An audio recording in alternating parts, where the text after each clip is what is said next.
आज भगवत कृपा से सैकड़ों की संख्या में, हजारों की संख्या में लोग ऐसे हैं जो गोरक्षा के लिए नित्य जप कर रहे हैं।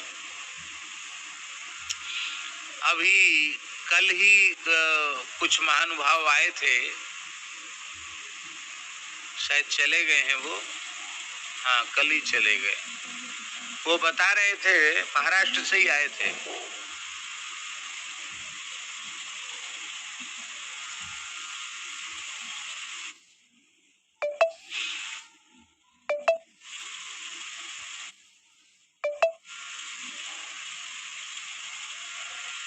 एकादशी कल ही तो थी, हाँ कल ही आए थे। तो बता रहे थे कि हम उनकी गौशाला में भी हुआ है महाराष्ट्र में। जब देवगढ़ गए थे तो उस समय गए थे, रात्रि में पहुंचे थे गौशाला में। तो बोले आपकी प्रेरणा से हमने गौशाला वहां शुरू की और वहां राम नाम बैंक खोला उन्होंने। तो बोले पहले 13 करोड़ का लक्ष्य रखा था कि 13 करोड़ राम नाम गोरक्षा के लिए लिखेंगे, और बोल रहे थे महाराज 25 करोड़ हो गया है। कल बता रहे थे 25 करोड़ राम नाम का लेखन हो गया। हम लोग तो लिखते ही हैं, हमने जिन जिन लोगों को नाम लेखन में लगाया वो शराब पीते थे, और राम नाम लिखते लिखते उनके सब के दोष दुर्गुण व्यसन सब समाप्त हो गए। वो सब भगवत प्रेमी हो गए, वो सब गोभक्त हो गए, गौशाला में आकर सेवा करते हैं। वो सब बड़ी बड़ी अनुभूतियां सुना रहे थे। संख्या में नाम को वहां विराजमान करने का भाव बन रहा है, लोगों को खूब लाभ मिल रहा है। भगवान कृपा करें, हम सबका जीवन सार्थक हो और हम भगवान से नित्य प्रार्थना करें। तो ये सरल साधन है नित्य प्रार्थना। दूसरा साधन है कि हम स्वयं गोव्रती हों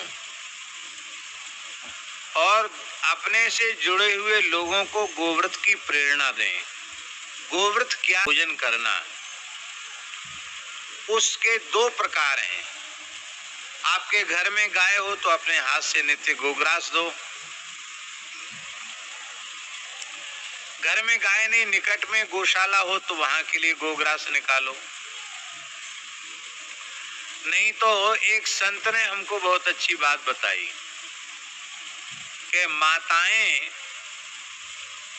घर में जैसे रसोई का काम शुरू करती हैं, एक कनस्तर बना लो, एक पीपा बना लो, और आटा जो लगाते हैं ना, तो सूखा आटा, जैसे परात में आटा भरा तो एक कटोरा भर के आटा, जितनी आपकी सामर्थ्य हो, कम से कम पाव 1.5 पाव आटा, और वो जो है कनस्तर में डाल दो गौ माता के नाम से।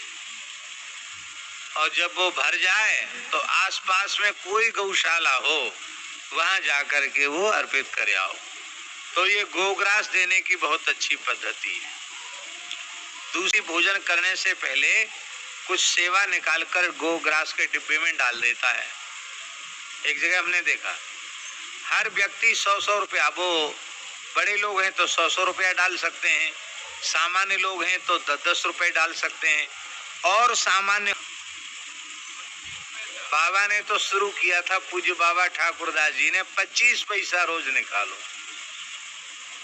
अब तो 25 पैसा भी नहीं चलता।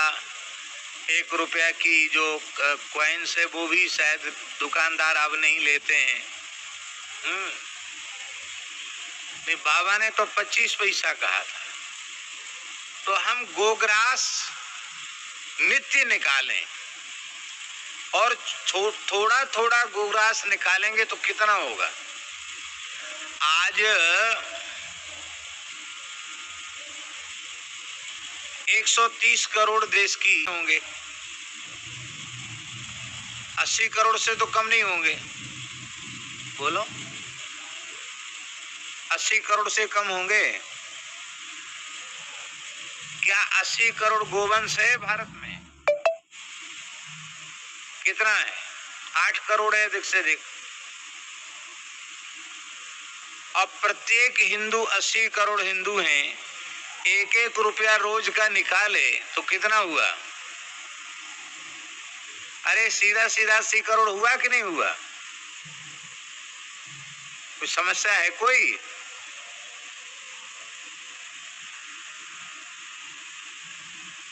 नित्य प्रति कम से कम 4 माला गोरक्षा के लिए नित्य करें। महामंत्र की करें या गुरु मंत्र की करें, निज मंत्र की करें, जो भी आपको मंत्र मिला हो, अथवा कोई मंत्र न मिला हो तो आप जो भगवान का नाम आपको अत्यंत प्रिय हो उस नाम की आप 4 माला कम से कम गोरक्षा के लिए करिए। इसमें कोई खर्च नहीं है, प्रार्थना कर सकते हैं। नित्य प्रति गोग्रास निकालें। तीसरा साधन है क्रियात्मक रूप से, भावात्मक रूप से, रचनात्मक रूप से, किसी भी रूप से रोज गो सेवा करें। आपके पास गाय नहीं है, जहां आप रहते वहां गाय नहीं रख सकते, तो गो सेवा संबंधी, गो उपासना संबंधी, गो संबंधी विचार भी आप नहीं दे सकते हैं क्या? बोलिए, विचारों को प्रेषित कर सकते हैं कि नहीं? गो उपासना संबंधी विचारों का आदान प्रदान कर सकते हैं कि नहीं कर सकते हैं?